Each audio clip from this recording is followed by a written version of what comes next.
Dicen que el corazón de una madre es un pozo infinito de perdón, capaz de soportar cualquier tormenta por el bien de sus hijos.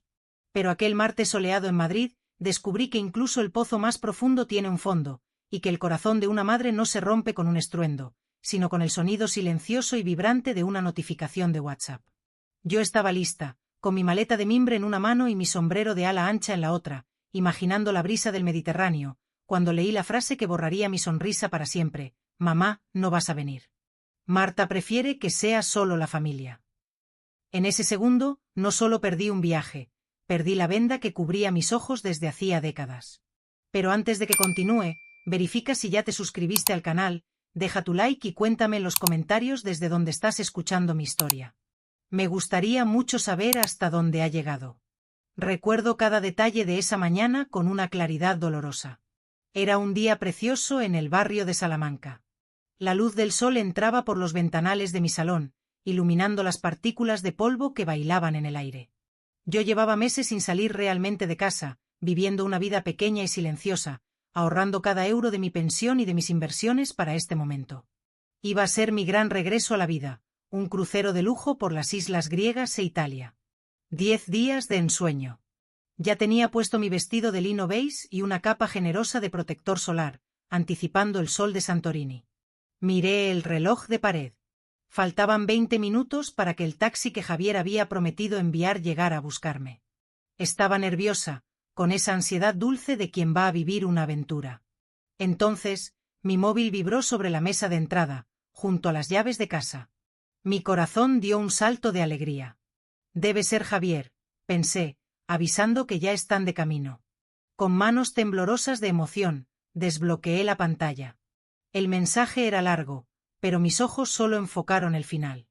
«Mamá, hemos estado hablando toda la noche. Decidimos que no vendrás con nosotros al crucero. Lo hemos pensado mejor y Marta prefiere que este viaje sea solo para la familia, para conectar nosotros tres. Sé que lo entenderás. Te queremos». Me quedé petrificada en medio del recibidor. Solo la familia. Releí esas 3 palabras hasta que perdieron su sentido y se convirtieron en cuchillos. ¿Solo la familia? ¿Acaso yo, Lucía Ortega, la mujer que lo llevó en el vientre, que se levantó cada madrugada cuando tenía fiebre, que trabajó doble turno para pagar su carrera de arquitectura cuando su padre murió, acaso yo no era familia? El móvil se resbaló de mis dedos sudorosos y cayó sobre la alfombra persa, pero no hice ademán de recogerlo. Sentí como el frío me subía por los tobillos, paralizándome. La maleta, con mis mejores galas cuidadosamente dobladas, seguía allí, burlándose de mí. Aquel viaje, que yo había pagado íntegramente como un regalo de aniversario para ellos, y para mí, acababa de zarpar sin mí. Pero lo que hacía que la bilis me subiera a la garganta, lo que transformaba la tristeza en una náusea insoportable, era la cruel ironía financiera de ese día. Hacía apenas 4 horas, a las 9 de la mañana en punto, yo había entrado en la sucursal bancaria de la calle Goya. Con orgullo, había firmado la transferencia más grande de mi vida. Había liquidado, hasta el último céntimo, la hipoteca del piso donde vivían Javier y Marta. Un ático precioso y carísimo que yo había comprado años atrás, manteniéndolo a mi nombre por seguridad, pero dejándoles vivir allí gratis y pagando yo las cuotas mensuales religiosamente. Recordé la cara del director del banco esa mañana. Doña Lucía, qué alivio debe sentir. Sus hijos tienen mucha suerte de tener una madre que les quite esa carga de encima. Sí, qué suerte tenían. Yo había pagado su casa por la mañana, y ellos me expulsaban de su vida por la tarde. Me dejé caer en el sofá, incapaz de mantenerme en pie. Las lágrimas comenzaron a brotar, calientes y furiosas. No era solo el crucero. Era la acumulación de años de desprecios sutiles, de pequeñas humillaciones que yo había decidido ignorar en nombre del amor maternal. La memoria, cruel como es, comenzó a proyectar una película de mis últimos 5 años. Vi las cenas de domingo que yo preparaba con tanto esmero, cocinando el cordero asado que a Javier le encantaba, solo para recibir una llamada de última hora de Marta. «Ay, Lucía, hoy no vamos. Estamos agotados y, sinceramente, tu casa huele demasiado a cerrado». Vi las miradas de desdén de Marta cuando yo opinaba sobre cualquier cosa. «Lucía, por Dios, esas ideas son del siglo pasado. Aquí en Madrid ya nadie piensa así, te hace parecer inculta».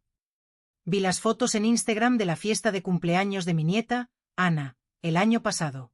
Una fiesta llena de gente, los padres de Marta, sus hermanos, amigos, todos menos yo. Se nos pasó avisarte, mamá, fue algo improvisado, había mentido Javier, aunque en las fotos había catering y decoración profesional. Y sin embargo, seguí pagando. Cuando Marta quiso reformar la cocina porque el mármol no era suficientemente blanco, yo pagué los 20.000 euros. Cuando el coche de Javier tuvo una avería y necesitaban uno más seguro para la niña, yo les di las llaves de mi propio vehículo y me quedé usando el metro. Cuando llegó la pandemia y Javier vio reducidos sus ingresos, yo asumí todos los gastos de la casa, luz, agua, comunidad, sin pedir un solo euro de vuelta. Y ahora, con la hipoteca pagada y el cielo despejado, yo sobraba. No eres familia de verdad. Esa era la traducción real de su mensaje. Me levanté del sofá. Mis piernas aún temblaban, pero algo había cambiado en mi respiración. El llanto cesó abruptamente. Me acerqué al espejo del pasillo y me miré. El rímel estaba corrido, mis ojos rojos, pero detrás de esa máscara de dolor vi a alguien que no veía hacía mucho tiempo, a Lucía Ortega, la mujer que había levantado un imperio familiar de la nada. «Se acabó», dije en voz alta. Mi voz sonó ronca, pero firme en el silencio del piso vacío. Caminé hacia mi despacho con paso decidido. Abrí el cajón de seguridad con la llave que siempre llevaba colgada al cuello.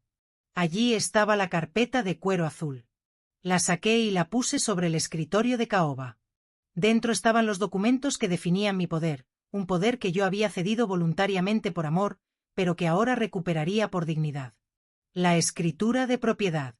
Pasé la mano por el papel timbrado. Titular: Doña Lucía Ortega. No había usufructo. No había donación. No había letra pequeña. La casa donde ellos dormían, donde Marta seguramente estaba ahora mismo terminando de hacer sus maletas con mi ropa de marca prestada, era mía. Mía al 100%. Javier siempre me decía, con esa sonrisa encantadora que heredó de su padre: mamá, no te preocupes por cambiar los papeles ahora. Somos familia, lo que es tuyo es nuestro. Qué error de cálculo, hijo mío. Qué terrible error de cálculo. Porque si yo no soy familia para ir a un crucero, entonces vosotros no sois familia para vivir en mi casa. Miré el reloj. Eran las 3 de la tarde. Probablemente ya estaban en el taxi rumbo a Barajas, brindando con champán, sintiéndose ligeros sin la vieja a cuestas. Cogí el teléfono fijo y marqué el número de Antonio, mi abogado de toda la vida. Sabía que no debía molestarle un martes por la tarde, pero esto no podía esperar. ¿Despacho de Antonio Velasco? Hola, soy Lucía. Pásame con él. Ahora. Lucía, ¿pasa algo grave?, preguntó Antonio al ponerse, notando el acero en mi voz. Antonio, necesito verte mañana a primera hora. Trae los papeles de venta. ¿Venta? ¿Venta de qué, Lucía? Del ático de la calle Serrano.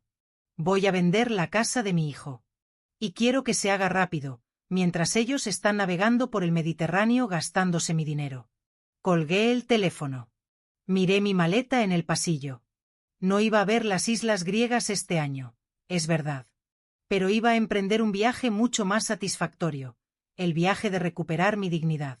Y la tormenta que se avecinaba sobre Javier y Marta iba a ser mucho peor que cualquier marea alta. La noche posterior al mensaje fue una de las más largas de mi vida. No dormí. Me pasé las horas vagando por mi pasillo, escuchando el silencio de una casa que de repente se sentía demasiado grande y al mismo tiempo sofocante. Pero al amanecer, con los primeros rayos de sol iluminando los tejados de Madrid, la tristeza se había evaporado por completo, dejando en su lugar una eficiencia aterradora. A las 9 en punto, estaba cruzando la puerta del despacho de Antonio, situado en un edificio señorial cerca del Paseo de la Castellana. Antonio, un hombre de mi edad, canoso y siempre impecable, me recibió con su habitual cordialidad, aunque su ceño se frunció al ver mi expresión. Me conocía desde hacía 30 años. Sabía que yo no pedía citas urgentes por capricho. Siéntate, Lucía, dijo, señalando la silla de cuero frente a su escritorio de caoba. Tienes mala cara. ¿Ha pasado algo con Javier? Sin decir una palabra, saqué el móvil y le mostré el mensaje. Antonio se ajustó las gafas, leyó el texto y luego me miró por encima de los cristales. suspiró, devolviéndome el teléfono con delicadeza. Solo la familia, murmuró él, con un tono de disgusto. Después de que ayer mismo me enviaras el comprobante de la liquidación de la hipoteca. Hay que tener valor. Quiero vender el piso, Antonio. El ático de la calle Serrano. Y quiero hacerlo ya. Antonio se recostó en su silla, entrelazando los dedos. Lucía, sabes que legalmente puedes hacerlo. La escritura es tuya. Nunca formalizamos la donación que Javier tanto pedía, gracias a Dios. Pero, ¿estás segura? Es el hogar de tu hijo. De tu nieta. Esto es una declaración de guerra. Ellos declararon la guerra ayer, Antonio, cuando decidieron que yo era un estorbo, respondí, sacando la carpeta azul de mi bolso. He revisado mis cuentas esta madrugada. ¿Sabes lo que descubrí al mirar los extractos detallados de la tarjeta de crédito que les dejé para emergencias? Antonio negó con la cabeza, esperando. Una cena en Amazónico por 400 euros el martes pasado. Un bolso de Loewe de 1.200 euros comprado hace 2 semanas. Tratamientos de belleza en un centro exclusivo del barrio de Salamanca. Sentí como me temblaba la voz, no de pena, sino de indignación. Yo comiendo sopa de fideos y ahorrando en calefacción para pagar su casa, y ellos viviendo como aristócratas a mi costa. No, Antonio. No es su hogar. Es mi propiedad, parasitada por 2 adultos que no conocen el significado de la palabra gratitud. Antonio asintió lentamente. Abrió un cajón y sacó un bloc de notas. Bien. Si esa es tu decisión, la ejecutaremos con precisión quirúrgica. Tengo contactos en una inmobiliaria de inversión. Buscan propiedades prime en Madrid para clientes extranjeros que pagan al contado. Si el precio es correcto, podemos cerrar la operación en días, sin carteles en la fachada, sin visitas públicas que alerten a los vecinos. Hazlo, ordené. Quiero que cuando bajen de ese barco, no tengan donde caerse muertos. El proceso fue vertiginoso. Esa misma tarde, un agente inmobiliario discreto, vestido con un traje italiano impecable, visitó el piso conmigo. Yo tenía las llaves, por supuesto. Entrar en la casa de mi hijo mientras ellos no estaban fue una experiencia surrealista. El lugar olía a su perfume caro, a esa vida de apariencia que Marta había construido tan meticulosamente. Vi los juguetes de Ana tirados en el salón y sentí una punzada de dolor. Mi nieta no tenía la culpa. Lo hago por ella también, me dije a mí misma. Para que no crezca pensando que explotar a los abuelos es una forma de vida aceptable. El agente recorrió las habitaciones, tomando notas en su tablet. Señora Ortega, el piso es una joya. La ubicación, la terraza. Tengo un inversor, un grupo familiar venezolano, que lleva meses buscando algo así en esta zona. No regatearán si pueden escriturar esta misma semana. Que así sea, dije, mirando por última vez la cocina de diseño que yo había pagado. Véndalo con todo lo que es mío por derecho. Los muebles empotrados, los electrodomésticos, todo. 3 días después, estaba sentada en una notaría. Los compradores, representados por un apoderado legal, fueron rápidos y eficientes. La lectura de la escritura de venta fue como música para mis oídos. Cuando estampé mi firma, Lucía Ortega, al final del documento, sentí un peso físico levantarse de mis hombros. El notario me entregó el cheque bancario. La cifra era astronómica. Era el retorno de mi inversión de toda una vida, más la revalorización del mercado inmobiliario de Madrid. En ese momento, volví a ser una mujer rica, no solo en dinero, sino en dignidad. Pero el dinero no me daba alegría, me daba justicia. La posesión es inmediata, dijo el notario. ¿Las llaves? Entregué el juego de llaves que tenía. El piso está ocupado por enseres personales de los anteriores inquilinos precarios, expliqué con frialdad legal. Mi abogado, aquí presente, se encargará de gestionar el acceso para que retiren sus cosas. Salimos a la calle. El sol de Madrid brillaba con fuerza, pero yo ya tenía la mente en otro lugar. Antonio, ahora viene la segunda parte, dije mientras caminábamos hacia su coche. La carta. Redactamos el documento esa tarde. No había querido hijo ni lamento esto. Era un texto legal, frío, impreso en papel timbrado del bufete. Esta propiedad ha sido vendida a terceros. Sus derechos de ocupación, basados en la mera tolerancia de la propietaria, han cesado. Tienen un plazo improrrogable de 30 días para contactar con el despacho abajo firmante y coordinar la retirada de sus enseres personales, que serán trasladados a un guardamuebles a su cargo. Cualquier intento de entrar en la propiedad será tratado como allanamiento. Fui yo misma quien pegó el sobre en la puerta blindada del ático. Usé cinta adhesiva fuerte. Quería asegurarme de que fuera lo primero que vieran al intentar meter la llave en la cerradura. Mientras bajaba en el ascensor, saqué mi móvil. Entré en Instagram.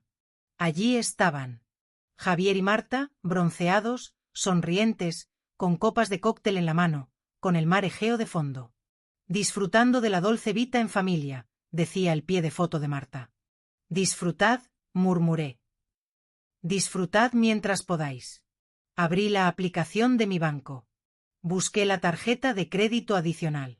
La que estaban usando en ese preciso momento para pagar sus lujos en el barco. Pulsé el botón, bloquear tarjeta. Motivo, uso indebido. Una satisfacción oscura me recorrió el cuerpo. Imaginé el momento exacto, el camarero trayendo la cuenta de una cena cara, Marta entregando la tarjeta con su habitual prepotencia, y luego, el rechazo. Transacción denegada. La vergüenza. La confusión. Pero mi trabajo en Madrid había terminado. La ciudad se sentía hostil, llena de recuerdos en cada esquina. Necesitaba aire. Necesitaba mar, pero no el mar de un crucero de lujo, sino un mar real, crudo, que limpiara mis heridas. Había alquilado por internet un pequeño apartamento en la Costa Blanca, en un pueblo tranquilo cerca de Javea, lejos del bullicio turístico. Cargué mi coche, un sedán fiable que tenía desde hacía años. Solo me llevé lo esencial, ropa cómoda, algunos libros, las fotos de Javier cuando era niño, antes de convertirse en un extraño, y una cafetera italiana. Cerré la puerta de mi piso en Chamberí. Le dejé las llaves a mi vecina de confianza para que regara las plantas. ¿Te vas de vacaciones, Lucía? Me preguntó ella al verme con las maletas. Me voy a empezar de nuevo, Carmen. No sé cuándo volveré. Conduje por la A3 hacia el este. Mientras los kilómetros pasaban y el paisaje árido de Castilla daba paso a los naranjos de Valencia, sentí que me estaba quitando la piel vieja. Cada kilómetro que me alejaba de Madrid era un gramo menos de culpa. Llegué a la costa al atardecer. El apartamento era sencillo, paredes blancas, suelo de terracota y una terraza amplia que miraba directamente al Mediterráneo. El olor a salitre y pino llenó mis pulmones. Dejé las maletas en el suelo y salí a la terraza. El sonido de las olas rompiendo contra las rocas era el único ruido. Saqué mi teléfono móvil una última vez. Eran las 8 de la tarde.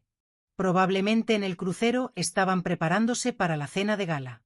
Vi que tenía 5 llamadas perdidas de Javier. Debían haber intentado usar la tarjeta. No sentí pánico.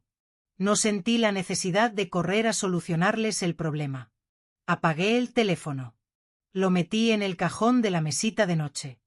Me preparé una taza de té y me senté frente al mar, en la oscuridad, escuchando el rugido del agua. Estaba sola, sí. Pero por primera vez en años, no me sentía sola por abandono, sino por elección. Era la dueña de mi silencio. Mañana, ellos volverían a Madrid. Mañana, se encontrarían con la cerradura cambiada y la carta en la puerta.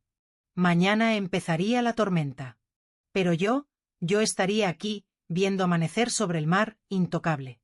Me desperté con una luz dorada inundando mi habitación alquilada en la Costa Blanca.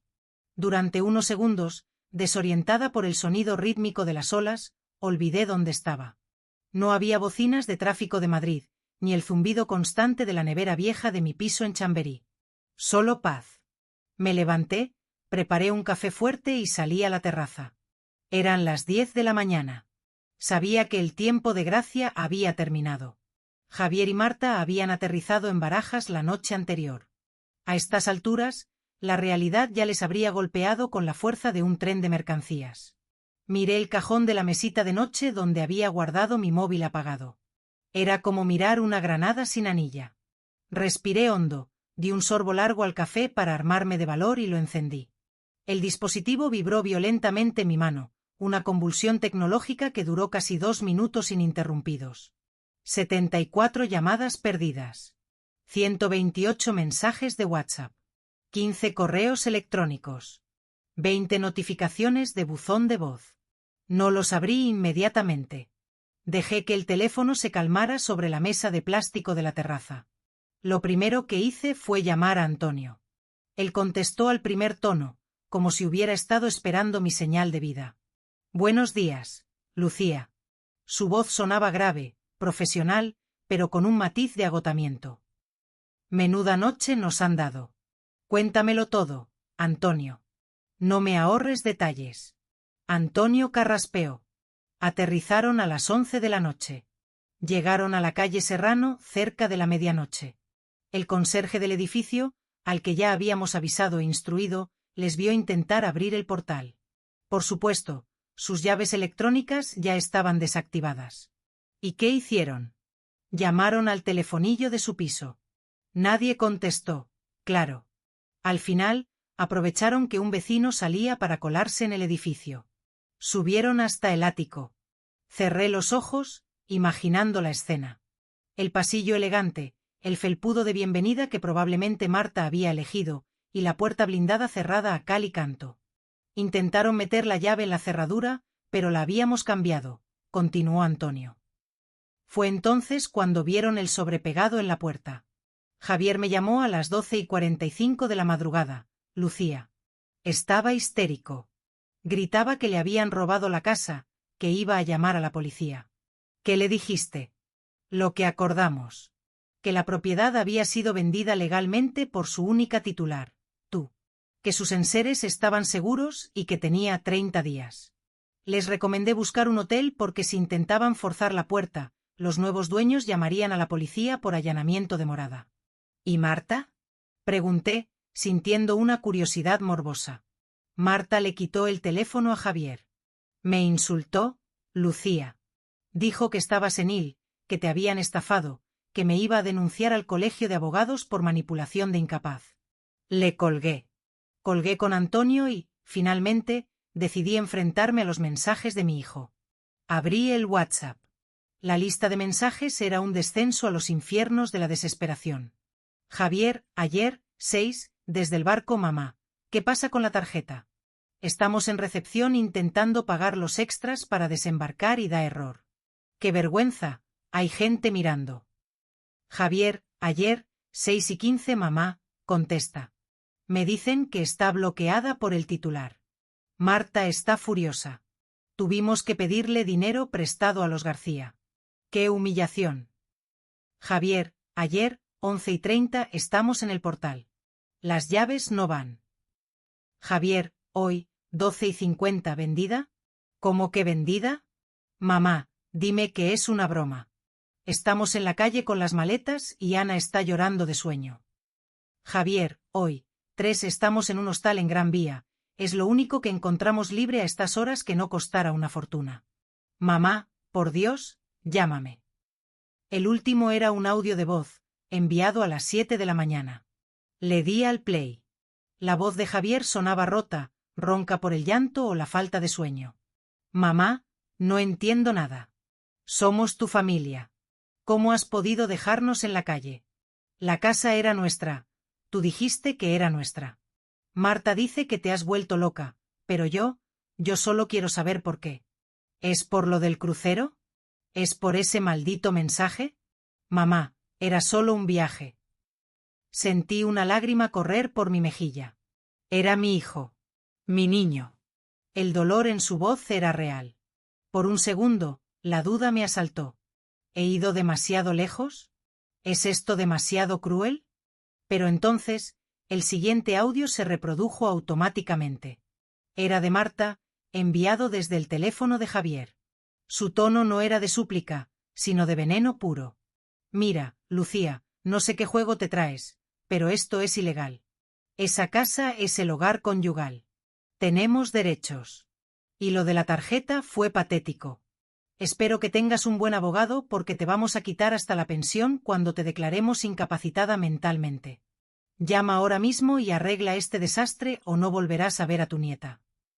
La lágrima se secó instantáneamente en mi piel. La amenaza. Siempre la amenaza. No volverás a ver a tu nieta. Esa era su moneda de cambio.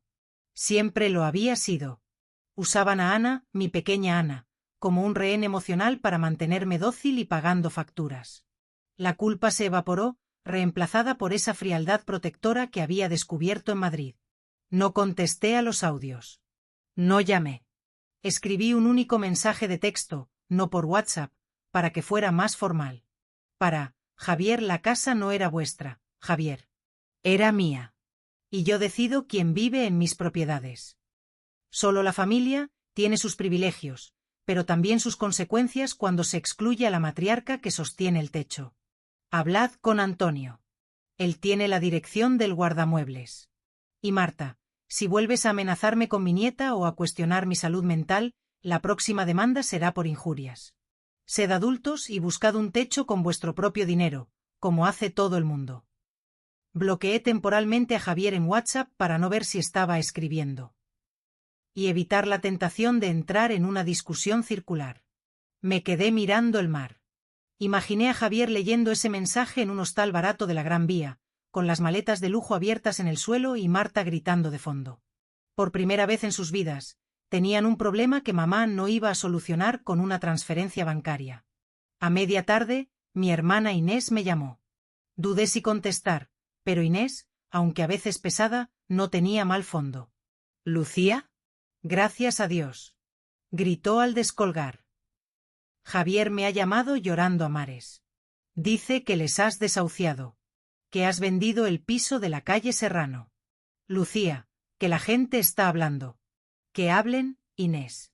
Pero, mujer, ¿es verdad? ¿Lo has vendido todo? Todo. Hasta las lámparas. ¿Y dónde estás? Lejos. Javier dice que no tienen dinero. Que la tarjeta no funciona y que sus cuentas están en números rojos porque se gastaron todo en el crucero contando con que tú pagarías las facturas del mes que viene. Me ha pedido dinero prestado. Sonreí tristemente. ¿Y se lo has dado? Bueno, le he transferido 500 euros para que coman y paguen un par de noches más de hotel. Es mi sobrino, Lucía. Haces bien, Inés. Si quieres mantenerlos, adelante. Pero diles que se busquen un alquiler barato en la periferia. Se acabó el barrio de Salamanca. Se acabaron los restaurantes de estrella Michelin. Bienvenidos al mundo real. Colgué y me serví una copa de vino blanco. El sol comenzaba a bajar, tiñendo el Mediterráneo de naranja y violeta. Había sobrevivido al primer impacto. El naufragio había ocurrido. Ahora, ellos tenían que aprender a nadar, y yo tenía que aprender a vivir con el fantasma de lo que había hecho. Pero mientras el sol se ponía, me di cuenta de una cosa. El silencio de mi móvil bloqueado era la música más hermosa que había escuchado en años. Pasó una semana. 7 días de un silencio tenso, roto solo por el sonido del mar y las llamadas diarias de Antonio. Yo intentaba construir una nueva rutina en mi refugio de la Costa Blanca. Caminatas por la playa al amanecer, comprar pescado fresco en el mercado del pueblo, leer novelas que había pospuesto durante años. Pero la sombra de Madrid era alargada. Sabía que el silencio de Javier no era de arrepentimiento, sino de estrategia. La confirmación llegó un martes por la tarde, a través de un correo electrónico de Antonio con el asunto, urgente, notificación de demanda. Mis manos temblaron al abrir el archivo adjunto. No era un mensaje de texto furioso ni un audio de voz. Era un documento legal, frío y despiadado. Javier y Marta habían contratado a un bufete de abogados conocido en Madrid por ser agresivos, tiburones de los pleitos matrimoniales y herencias. Antonio, ¿qué es esto? Pregunté al llamarle, sintiendo que me faltaba el aire. Han presentado una demanda civil, Lucía. Solicitan la nulidad de la venta, explicó Antonio, con voz cansada. Alegan la existencia de un contrato verbal de donación. Dicen que tú les prometiste la casa hace 5 años, que actuaron como propietarios de buena fe y que la venta a terceros es un acto fraudulento para despojarles de su patrimonio. Pero eso es mentira. Grité, levantándome de la silla. Nunca les prometí nada. Al contrario, Javier siempre evitaba el tema de la titularidad. Lo sé, Lucía. Y ellos también lo saben. Pero Marta está jugando sucio. En la demanda también piden medidas cautelares. Quieren congelar tus cuentas para proteger el dinero de la venta hasta que salga el juicio. Y lo más doloroso, mencionan que tu decisión podría ser fruto de una inestabilidad senil repentina. Sentí ganas de vomitar. ¿Mi propio hijo permitiendo que me llamaran senil en un documento oficial? Javier, a quien cuidé, protegí y financié, ¿ahora intentaba inhabilitarme para quedarse con mi dinero? ¿Tienen posibilidades de ganar? Pregunté, con un hilo de voz. Honestamente, muy pocas. La escritura es clara. Tú pagaste el 95% de la hipoteca, el IBI, la comunidad. Ellos solo pagaron algunas cuotas sueltas hace 2 años y los gastos corrientes. No hay donación formalizada ante notario, y en España, la donación de inmuebles debe ser en escritura pública. Pero, Lucía, el proceso será largo. Pueden bloquearte el dinero meses. Pueden arrastrar tu nombre por el fango. Colgué el teléfono sintiéndome más vieja que nunca. Esa noche no cené. Me senté en la terraza, mirando la oscuridad del Mediterráneo, preguntándome en qué momento me había convertido en la enemiga mortal de mi propia sangre. La imagen de Ana, mi nieta, vino a mi mente. ¿Qué le estarían diciendo de mí? La abuela es mala. La abuela nos robó la casa. La abuela está loca. Pasaron 2 días de angustia. Yo apenas dormía, imaginando escenarios catastróficos donde perdía todo y tenía que volver a Madrid humillada. Entonces, el jueves por la mañana, Antonio me llamó. Su tono era diferente. Había una mezcla de incredulidad y triunfo en su voz. Lucía, no te lo vas a creer. El abogado de ellos me ha llamado hace 10 minutos. Quieren retirar la demanda. Me quedé paralizada. ¿Cómo? ¿Por qué? Hace 2 días querían destruirme. Parece que ha habido un incidente interno. ¿Recuerdas que Javier dejó un ordenador portátil viejo en el despacho de la casa? Ese que tú mandaste al guardamuebles junto con el resto de sus cosas. Sí, un portátil gris. Javier dijo que estaba roto. Pues no estaba tan roto. Resulta que antes de enviarlo al guardamuebles, mi equipo legal hizo un inventario forense de los bienes, por si acaso alegaban que faltaban joyas o cosas de valor. Al encender el equipo para verificar su estado, se sincronizó automáticamente con la nube de Marta, porque ella lo usaba a veces. Antonio hizo una pausa dramática. Lucía, encontraron una cadena de correos electrónicos entre Marta y una amiga suya, fechados hace 6 meses. ¿Quieres saber qué decían? Dímelo. En uno de ellos, Marta escribía textualmente: la vieja no suelta la casa. Javier es un blando y no se atreve a pedirle que vayamos al notario. Tenemos que aguantar. Mi abogado dice que si seguimos pagando la luz y el agua y nos quedamos calladitos, dentro de 20 años podemos pedir la casa por usucapión, ocupación pacífica, y nos la quedamos gratis cuando ella se muera o pierda la cabeza. El silencio en la línea fue absoluto. Ahí estaba la prueba. No había contrato verbal. No había promesa de donación. Había un plan calculado. Había malicia. Estaban esperando a que yo muriera o perdiera la cabeza para quedarse con todo. Se lo envié a su abogado esta mañana, continuó Antonio, con satisfacción. Le dije que si persistían con la demanda alegando un contrato verbal, presentaría estos correos ante el juez por mala fe procesal y fraude. Se arriesgaban a pagar no solo las costas del juicio, sino una multa enorme. Su abogado, que no es tonto, vio que el caso estaba muerto antes de empezar. Respiré hondo, llenando mis pulmones de aire salado. La verdad siempre sale a la luz, aunque a veces duele mirarla. ¿Y ahora qué proponen? Pregunté. Un acuerdo extrajudicial rápido. Retiran la demanda, reconocen la legitimidad de la venta y renuncian a cualquier reclamación futura sobre la propiedad. A cambio, piden una sola cosa: que les devuelvas el importe exacto de las cuotas de hipoteca que ellos pagaron, ajustado con el IPC. Son unos 15.000 euros en total. Una miseria comparado con el valor del piso. Me levanté y caminé hasta la barandilla de la terraza. 15.000 euros. Podía negarme. Podía ir a juicio, enseñar esos correos y humillarlos públicamente. Podía destrozarlos legalmente como ellos intentaron hacer conmigo. Tenía la sartén por el mango. Pero entonces pensé en Ana. Pensé en el odio que generaría una batalla legal de años. Yo no quería venganza, quería paz. Y quería demostrarles que yo no era como ellos. Que yo no me movía por avaricia, sino por justicia. Acepta el acuerdo, Antonio, dije con firmeza. Que redacten el documento hoy mismo. Les devolveré hasta el último céntimo que pusieron en esa casa. No quiero que jamás digan que Lucía Ortega se quedó con algo que no era suyo. Pero añade una cláusula, quiero una carta de disculpa. No para mí, me da igual su perdón. Quiero que reconozcan por escrito que la venta fue legítima. Es una decisión muy generosa, Lucía. Demasiado, quizás. No es generosidad, Antonio. Es el precio de mi libertad. Págales y que desaparezcan de mi vista. Colgué el teléfono. Miré el horizonte. Había ganado la guerra, pero me sentía vacía. Mi hijo había conspirado contra mí, esperando mi muerte para heredar. Esa herida no se curaría con dinero ni con victorias legales. Sin embargo, esa misma tarde, mientras veía ponerse el sol, recibí un correo electrónico inesperado.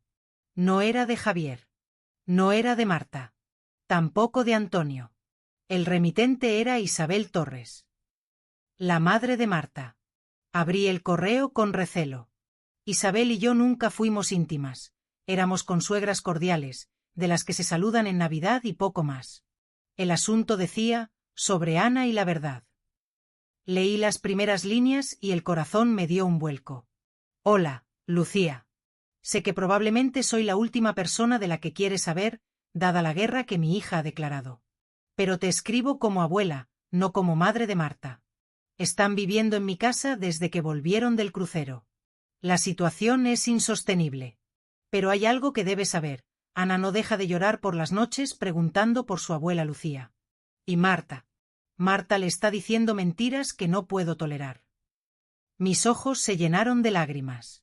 En medio de la oscuridad de la traición, una pequeña luz se encendía.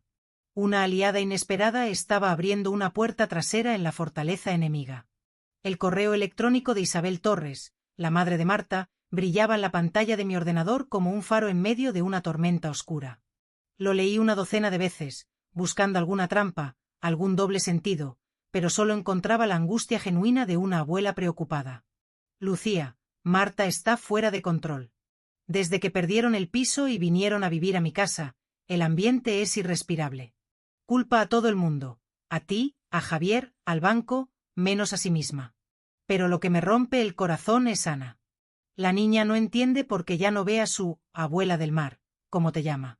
Este domingo Marta se va a un retiro de yoga, para desestresarse, y Javier tiene que trabajar. Me quedaré sola con la niña.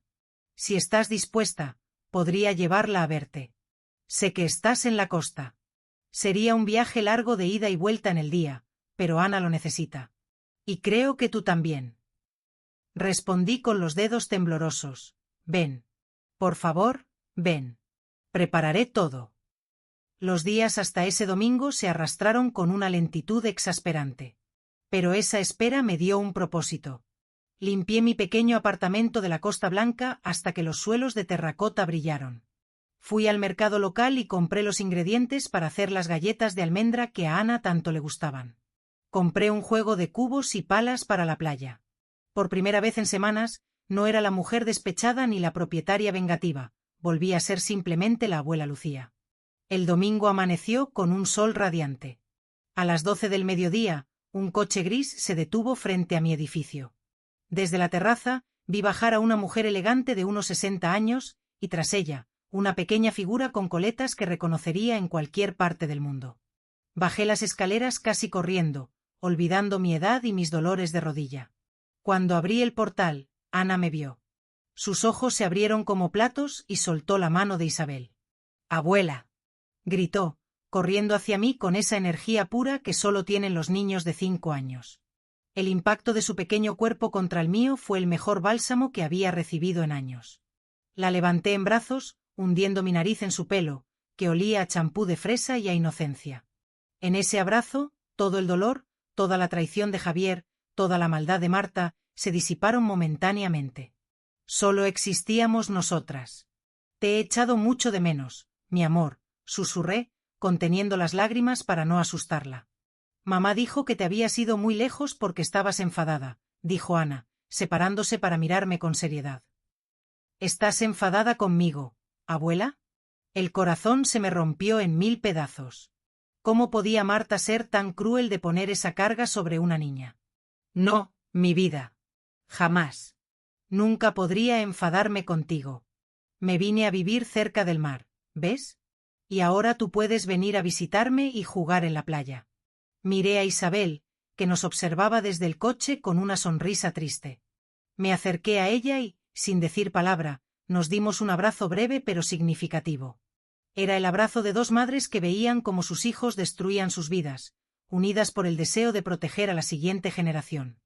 Gracias por traerla, Isabel. No sabes lo que esto significa. Marta me mataría si lo supiera, confesó Isabel en voz baja. Cree que he llevado a la niña al parque de atracciones. Tenemos 5 horas antes de tener que volver a Madrid. Esas 5 horas fueron mágicas. Bajamos a la playa, justo frente al apartamento.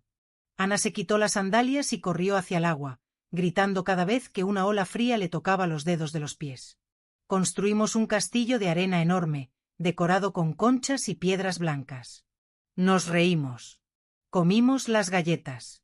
Mientras Ana jugaba concentrada en hacer un foso para su castillo, Isabel y yo nos sentamos en unas sillas plegables, vigilándola. ¿Cómo están realmente? Pregunté, temiendo la respuesta pero necesitando saber. Isabel suspiró, quitándose las gafas de sol. Parecía agotada. Mal, Lucía. Muy mal. La realidad les ha golpeado duro. Marta perdió su trabajo la semana pasada. ¿Qué? Me sorprendí. Pensé que le iba muy bien en la agencia de publicidad. Le iba bien, pero su actitud... Digamos que el estrés de la situación la volvió insoportable con sus compañeros y jefes. La despidieron por conflictiva. ¿Y Javier? Isabel hizo una pausa, mirando hacia el mar. Javier es una sombra. Se encierra en la habitación de invitados de mi casa y apenas sale. Creo que tiene una depresión profunda. Se ha dado cuenta de lo que ha hecho, Lucía. Ahora que no tiene el escudo de tu dinero ni la casa de lujo, ve a Marta tal como es. Y lo que ve no le gusta. Sentí una punzada de compasión por mi hijo. A pesar de todo, era mi hijo. Pero recordé rápidamente que él había permitido que me humillaran. La compasión no podía convertirse en debilidad otra vez. Tienen que aprender, Isabel. Son adultos. Lo sé. Y creo que tú hiciste lo correcto, aunque suene duro decirlo siendo la madre de Marta. Ella necesitaba un límite. Nunca nadie le había dicho no en su vida. Tú fuiste la primera. Cuando llegó la hora de irse, la despedida fue difícil. Ana se agarró a mi pierna, pidiendo quedarse en la casa de la playa de la abuela. Tienes que volver al cole, cariño, le dije, besando su frente. Pero te prometo que volverás. Ahora este es nuestro secreto, ¿vale? Una aventura secreta entre tú, la abuela Isabel y yo. Las vi alejarse en el coche con una mezcla de alegría y tristeza. Esa noche, sentada en mi terraza, con el sonido del mar como único compañero, tomé una decisión crucial. Tenía dinero. Mucho dinero. La venta del piso de la calle Serrano había sido un éxito financiero rotundo. Había devuelto la parte de Javier y Marta, pero aún me quedaba una fortuna. Podía gastármelo todo en viajes, en ropa, en vivir la gran vida. Pero la conversación con Isabel me había dejado inquieta. Marta estaba sin trabajo. Javier estaba deprimido. Su futuro financiero era incierto, y Ana estaba en medio de ese caos. No quería darles dinero a ellos. Sabía que Marta lo gastaría en apariencias y Javier lo usaría para tapar agujeros. Pero Ana necesitaba seguridad. A la mañana siguiente, lunes, llamé a Antonio. Antonio, no cierres el expediente todavía. Tengo un último encargo. Quiero crear un fondo fiduciario. ¿Un fideicomiso? Preguntó Antonio. ¿Para quién? Para Ana Ortega Torres. Mi nieta. Le expliqué mi plan con detalle. Quería destinar el 20% del total de la venta de la casa, una cantidad muy considerable, a un fondo de inversión bloqueado. Las condiciones tienen que ser blindadas, Antonio. Escucha bien. El dinero es exclusivamente para su educación superior o para la compra de una primera vivienda. Nadie puede tocar un céntimo hasta que Ana cumpla 18 años. Ni Javier ni Marta tendrán acceso a la gestión del fondo. Quiero que tú y el banco seáis los administradores. Ellos solo recibirán el extracto anual para saber que el dinero existe, pero no podrán retirarlo bajo ninguna circunstancia. Es una jugada maestra, Lucía, dijo Antonio, admirado. Garantizas el futuro de la niña y, al mismo tiempo, dejas claro a los padres que el grifo para ellos sigue cerrado. Firmé los papeles digitalmente 2 días después. El Fondo Educativo Ana Ortega era una realidad. Era mi legado. Pase lo que pase con sus padres, mi nieta podría ir a la universidad que quisiera, en cualquier lugar de Europa. El viernes de esa misma semana, mi teléfono sonó. Era Javier. No había hablado con él directamente desde los audios llorosos de la primera noche. Dudé si contestar. Mi pulso se aceleró. ¿Sería otra ronda de reproches? ¿Más insultos de Marta de fondo? Respiré hondo y deslicé el dedo. ¿Diga? Respondí con voz neutra. Hubo un silencio al otro lado. Solo escuchaba una respiración agitada. Mamá, su voz sonaba diferente. No había rabia. No había esa arrogancia habitual. Sonaba roto. Y sobrio. Hola, Javier. Antonio.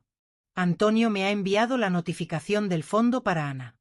Hizo una pausa, y escuché un sonido que parecía un sollozo ahogado. He visto la cantidad. Es mucho dinero, mamá. Es para su futuro, Javier. Para que ella tenga las oportunidades que yo te di a ti y que, por circunstancias, quizás vosotros no podáis darle ahora. Pero que quede claro, ni tú ni Marta podéis tocarlo. Lo sé. Lo he leído. Hubo otro silencio largo. Mamá, yo llamaba para darte las gracias. Me quedé helada.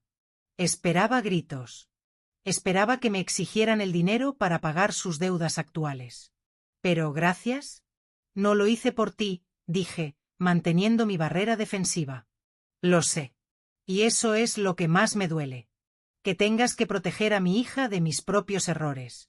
Su voz se quebró definitivamente. Mamá, soy un imbécil. Perdóname la palabra, pero soy un estúpido.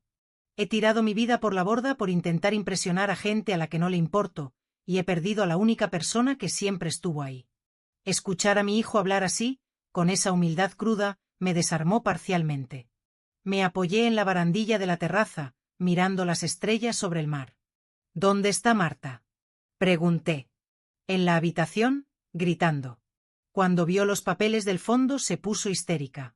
Quería que llamara al abogado para impugnarlo, para intentar sacar el dinero ya.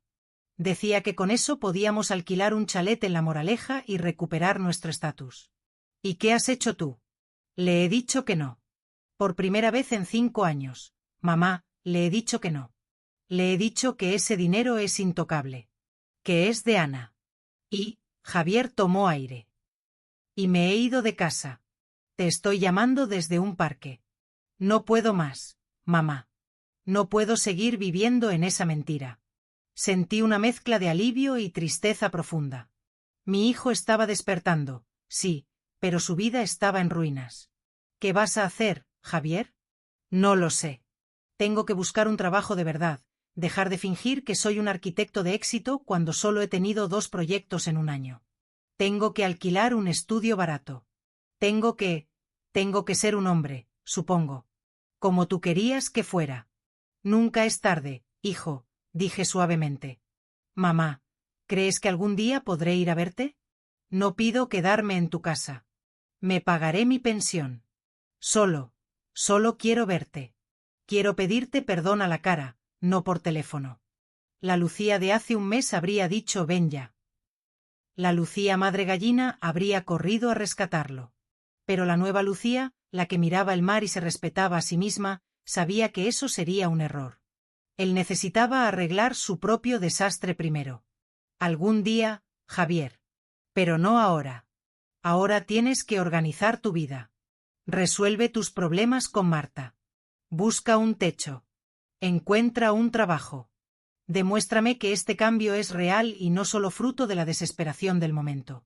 Cuando tengas las llaves de tu propio piso, pagado con tu sueldo, entonces ven a verme.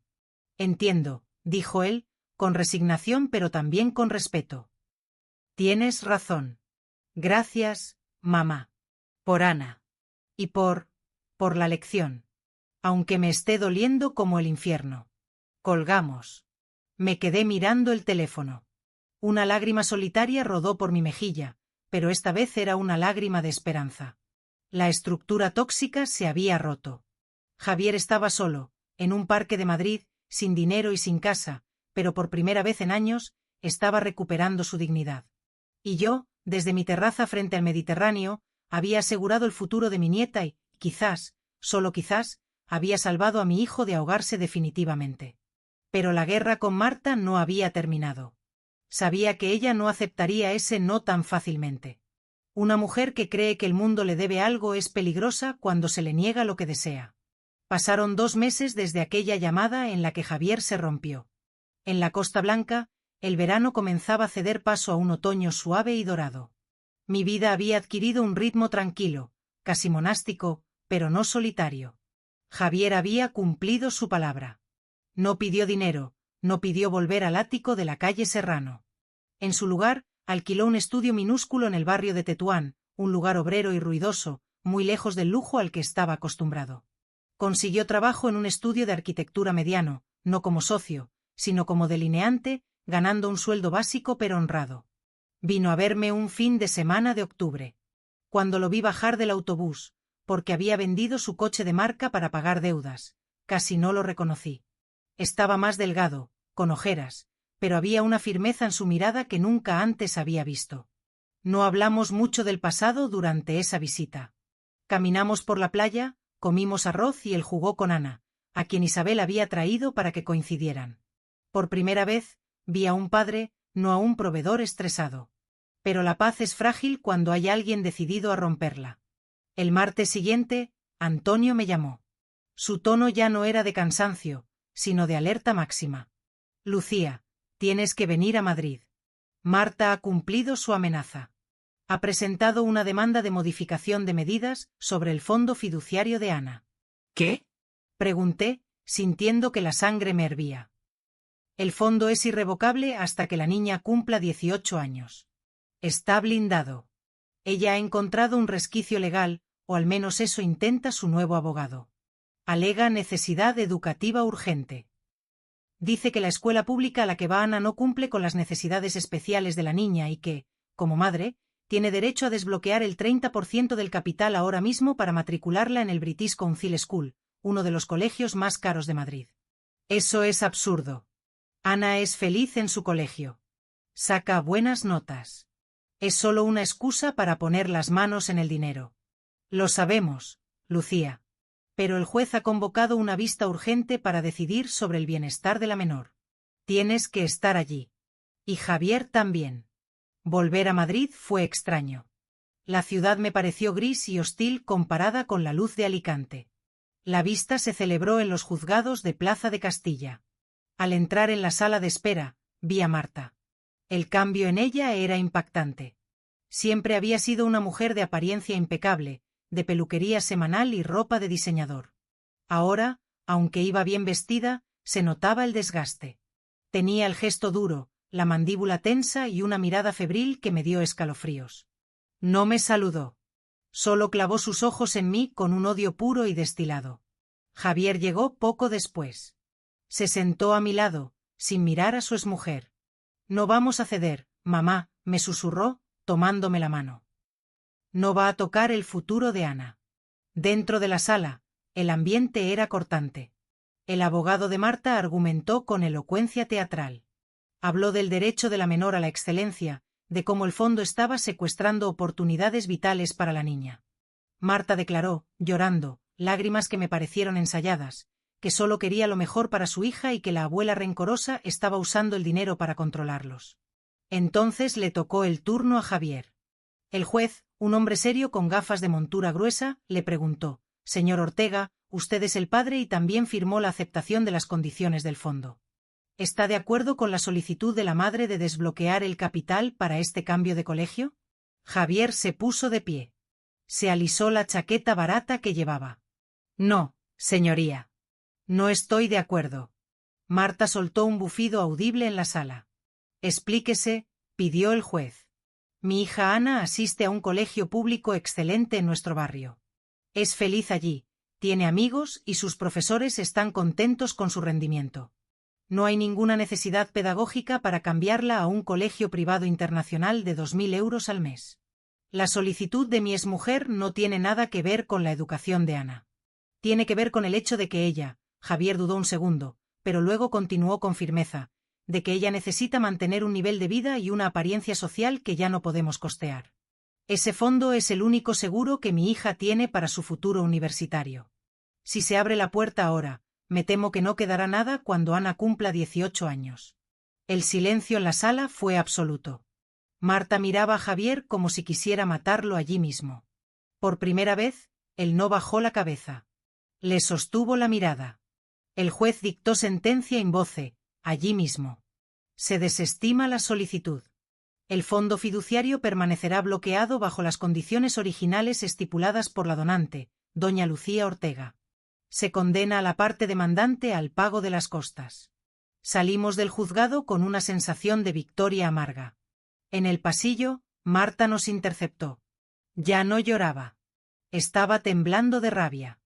Esto no se va a quedar así, siseó, acercándose peligrosamente a Javier. Crees que has ganado, ¿verdad? Crees que porque tienes a tu mamá y su dinero estás a salvo. Pero Ana es mi hija. Mía. Y no voy a dejar que crezca siendo una mediocre en un colegio de barrio solo porque tú eres un fracasado. Ana crecerá con valores, Marta. Algo que nosotros olvidamos enseñarle, respondió Javier con calma. Te vas a arrepentir, gritó ella, atrayendo las miradas de los alguaciles. Los dos os vais a arrepentir. Se dio la vuelta y se marchó taconeando furiosamente por el pasillo de mármol. Está desesperada, dijo Javier, mirándome con preocupación. Ha perdido el piso, el trabajo, el estatus y ahora el acceso al dinero de Ana. Es peligrosa, mamá. Regresé a Alicante al día siguiente, pero la inquietud viajó conmigo. La amenaza de Marta no parecía la típica rabieta de una persona caprichosa. Había algo más oscuro en sus ojos. Una semana después, Isabel me llamó. Eran las 11 de la noche. Lucía, perdona la hora. Estoy asustada. ¿Qué pasa, Isabel? Marta ha estado muy rara estos días. Ha dejado de gritar. Está silenciosa. Demasiado tranquila. Ayer la oí hablar por teléfono en francés. Sabes que ella estudió un año en Lyon. ¿Y qué decía? No entendí mucho, pero mencionó la palabra frontera y recogida. Cuando le pregunté, me dijo que estaba buscando trabajo en empresas internacionales. Pero hoy he entrado en su habitación mientras estaba en la ducha. ¿Y? Falta ropa de invierno de Ana. Y el pasaporte de la niña no está en el cajón donde lo guardamos. Sentí un nudo en el estómago. ¿Has hablado con Javier? Sí, le he llamado. Él va a pedir mañana una medida cautelar urgente para retirar el pasaporte y prohibir la salida del territorio nacional. Pero los juzgados son lentos, Lucía. Y tengo miedo de que Marta no espere a una orden judicial. Vigílala, Isabel. Por favor. No dejes a Ana sola con ella ni un segundo fuera de casa. Lo haré. Mañana es viernes. Le toca a Javier recoger a la niña del colegio. Le he dicho que vaya media hora antes, por si acaso. Colgué el teléfono con el corazón acelerado. Miré hacia el mar oscuro desde mi ventana. La batalla legal había terminado, pero la guerra estaba a punto de volverse física. Mi intuición de madre y abuela gritaba que algo terrible estaba a punto de suceder. Marta, acorralada y humillada, había decidido jugar su última carta. Y esta vez, no eran papeles ni abogados. Era una huida. Esa noche no dormí. Me quedé vestida, sentada en el salón, con las llaves del coche en la mano, esperando una llamada que rezaba para que no llegara, pero sabiendo, en el fondo de mi alma, que el teléfono sonaría al amanecer. El teléfono sonó a las 9:15 de la mañana del viernes. No fue la llamada que esperaba de Javier para decirme que había recogido a Ana antes de tiempo. Fue Isabel. Y su grito ahogado al otro lado de la línea quedará grabado en mi memoria hasta el día que me muera. Lucía. No están. Sollozó, con una voz tan aguda por el pánico que apenas la reconocí. Fui a despertar a Marta y su cama está hecha. La de Ana está vacía. Se han ido, Lucía. Se han llevado a la niña. El mundo se detuvo. El sonido de las olas, el viento en la terraza, el latido de mi propio corazón, todo cesó. Un frío polar me recorrió la columna vertebral. Mis peores presagios, esas intuiciones oscuras que me habían mantenido despierta toda la noche, se habían materializado. ¿Has llamado a Javier? Pregunté, sorprendiéndome de mi propia calma. Era la calma del ojo del huracán. Sí, está de camino a la comisaría de la Policía Nacional. Ha llamado al colegio, pero Ana nunca llegó. Voy para allá. Colgué. No hice maletas. Cogí el bolso, las llaves del coche y salí de mi apartamento en la Costa Blanca como una exhalación. El viaje de Alicante a Madrid suele durar 4 horas. Yo lo hice en 3:30, con el acelerador a fondo, rezando en cada curva, negociando con Dios o con el destino para que mi nieta estuviera a salvo. Durante esos kilómetros de asfalto interminable, mi mente era una tortura. Imaginaba a Ana asustada, confundida, arrastrada por una madre que había perdido el contacto con la realidad. Llegué a la comisaría del distrito de Chamartín al mediodía. Javier estaba en la sala de espera, sentado en una silla de plástico con la cabeza entre las manos. A su lado, Isabel lloraba en silencio, encorvada por la culpa. Cuando mi hijo me vio entrar, se levantó y se derrumbó en mis brazos. Era un hombre de 30 años llorando como un niño perdido. Se la ha llevado, mamá. Se la ha llevado y no sabemos dónde, balbuceó contra mi hombro. La encontraremos, Javier. Te lo juro que la encontraremos. Un inspector de policía, un hombre con rostro cansado pero amable, nos hizo pasar. Hemos activado el protocolo de desaparición de menores de alto riesgo, nos informó. Hemos alertado a la Guardia Civil de Tráfico, a los puestos fronterizos y a los aeropuertos. El pasaporte de la niña falta, lo que indica intención de abandonar el territorio nacional. Francia, dijo Javier de repente, golpeando la mesa. Isabel dijo que la oyó hablar en francés. Tiene un exnovio en Lyon, un tal Jean-Luc con el que mantuvo contacto esporádico. Estamos rastreando su teléfono, pero está apagado desde anoche, explicó el inspector. También estamos monitorizando sus tarjetas bancarias, aunque sospechamos que puede estar usando efectivo para no dejar rastro. Las horas siguientes fueron una agonía lenta y viscosa. La sala de la comisaría se convirtió en una celda de tortura psicológica. Cada vez que sonaba un teléfono, saltábamos. Cada vez que se abría la puerta, conteníamos la respiración. Isabel preparó tila que nadie bebió. Javier caminaba de un lado a otro como un animal enjaulado. Yo me mantenía sentada, rígida, visualizando a Ana, enviándole fuerza con el pensamiento, prometiéndole que la abuela iría a buscarla. A las 5 de la tarde, Isabel recibió una notificación en su móvil. «Un cargo», gritó. «Hay un cargo en la tarjeta de la cuenta conjunta que aún comparto con ella». El inspector se acercó rápidamente. «¿Dónde?» En una gasolinera, Isabel amplió la pantalla con dedos temblorosos. En una gasolinera Repsol en la A1, cerca de Burgos. Hace 2 minutos. Van hacia el norte, dijo el inspector, cogiendo su radio. Van hacia la frontera de Irún. Quieren cruzar a Francia por el País Vasco. La maquinaria policial se puso en marcha con una eficiencia impresionante. Se dio aviso a la Ertzaintza y a la gendarmería francesa. Pero Burgos todavía estaba a horas de la frontera. Teníamos una ubicación, una dirección, pero no la teníamos a ella. «Quiero ir», dijo Javier. «No puedo quedarme aquí sentado mientras mi hija está en un coche con esa loca». «No puedes hacer nada en la carretera, hijo», le dije, sujetándole el brazo. «Si la interceptan, la policía sabrá qué hacer. Si vas tú y Marta te ve, podría reaccionar de forma impredecible. Podría tener un accidente. Nos quedamos». Fue la decisión más difícil de nuestras vidas. La noche cayó sobre Madrid, cubriendo la ciudad con un manto de oscuridad que reflejaba nuestro ánimo. A las 10 de la noche, el teléfono del inspector sonó. Habló en voz baja, asintiendo, tomando notas. Cuando colgó y nos miró, su expresión se había suavizado. La han localizado. Javier soltó un sollozo gutural. ¿Está bien? Ana, ¿está bien? Están en un hotel de carretera cerca de San Sebastián, a 20 kilómetros de la frontera. El coche está aparcado fuera. La policía ha confirmado visualmente que ambas entraron en la habitación 204. Están esperando autorización judicial para entrar y asegurar a la niña. No quieren arriesgarse a una situación de rehenes o a una huida desesperada. Vamos, dije yo, levantándome y cogiendo mi bolso. Ahora sí vamos. Quiero estar allí cuando saquen a mi nieta. El viaje hacia el norte fue nocturno y silencioso. Javier conducía mi coche, yo iba de copiloto y Isabel dormitaba exhausta en el asiento de atrás. Llegamos a San Sebastián de madrugada.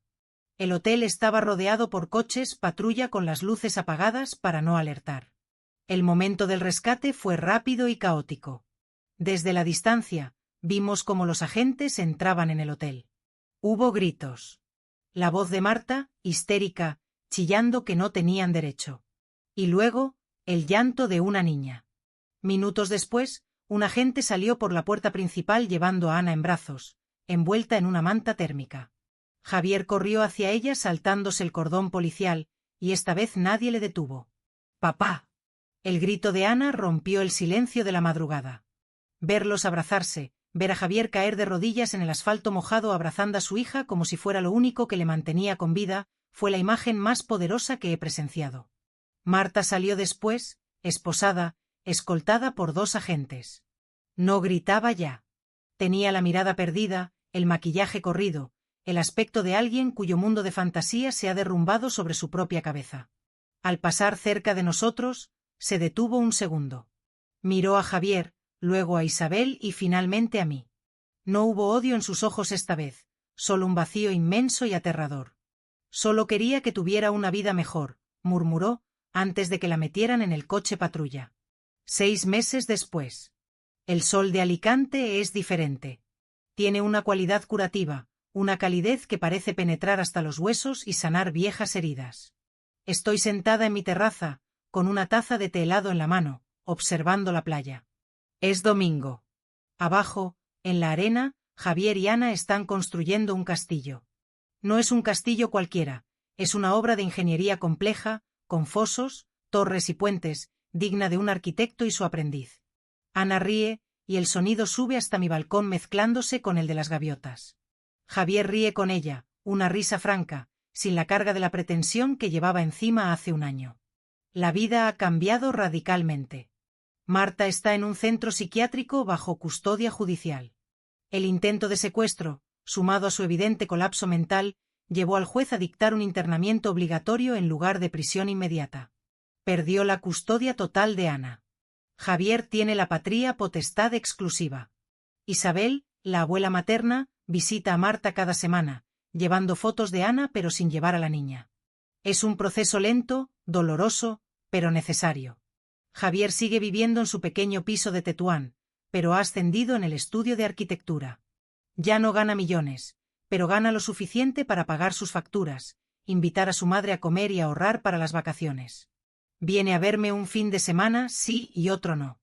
La relación con él no es perfecta, a veces discutimos, a veces los viejos fantasmas de su debilidad pasada asoman, pero es real. Es honesta. Ya no hay transacciones financieras entre nosotros, solo afecto. El fondo fiduciario de Ana sigue intacto, creciendo con los intereses, esperando a que ella sea una mujer adulta para abrirle las puertas del mundo. Dejé mi taza y bajé a la arena para unirme a ellos. La arena estaba caliente bajo mis pies descalzos. «Abuela», gritó Ana al verme. «Mira. Papá ha hecho una torre para ti. Es la torre de la reina». Me senté en la arena junto a ellos, sin importarme si me manchaba la ropa. «Es preciosa, cariño». Javier me miró.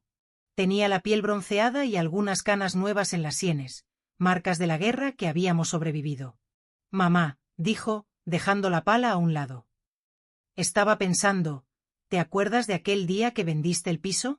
Me acuerdo cada día, Javier. Yo también. Cogió un puñado de arena y dejó que se escurriera entre sus dedos. Al principio te odié. Pensé que eras el monstruo de la historia. Pero hoy, viendo a Ana tranquila, sabiendo que somos libres de esa vida de mentira que llevábamos, creo que fue el acto de amor más valiente que podías haber hecho. Nos rompiste para que pudiéramos volver a armarnos bien. Sentí un nudo en la garganta. Extendí la mano y acaricié su mejilla, áspera por la barba de un día. No quería romperos, hijo. Solo quería que dejarais de romperme a mí. Y al final, creo que nos salvamos todos. Ana se tiró encima de nosotros, rompiendo una de las murallas del castillo con su rodilla. Nos reímos los tres, reparando el daño con arena mojada y manos unidas. Miré hacia el horizonte, donde el cielo azul se fundía con el Mediterráneo. Había perdido un ático de lujo en la calle Serrano, sí. Había perdido amigos que solo estaban por el interés. Había perdido la imagen de la familia perfecta de Instagram. Pero aquí, con las manos llenas de arena y el corazón lleno de paz, sabía que había ganado lo único que importa. Había aprendido que el respeto no se negocia, que el amor no se compra, y que a veces, para construir un verdadero hogar, primero tienes que tener el valor de demoler el que está podrido, aunque te tiemble la mano al hacerlo. ¿Hacemos un foso más grande?, preguntó Ana, con los ojos brillando. Hacemos lo que tú quieras, mi amor, respondí. Tenemos todo el tiempo del mundo. Y mientras el sol comenzaba a bajar, tiñendo el mar de oro líquido, me di cuenta de que mi viaje, aquel que empezó con una maleta hecha y un mensaje cruel, finalmente había llegado a su destino. No era Santorini, ni Italia. Era aquí. En La Verdad. Ahora, si te ha gustado esta historia, no olvides suscribirte y activar la campanita para no perderte ningún vídeo nuevo. Si llegaste hasta el final, comenta desde dónde escuchaste mi historia. Gracias y hasta el próximo encuentro.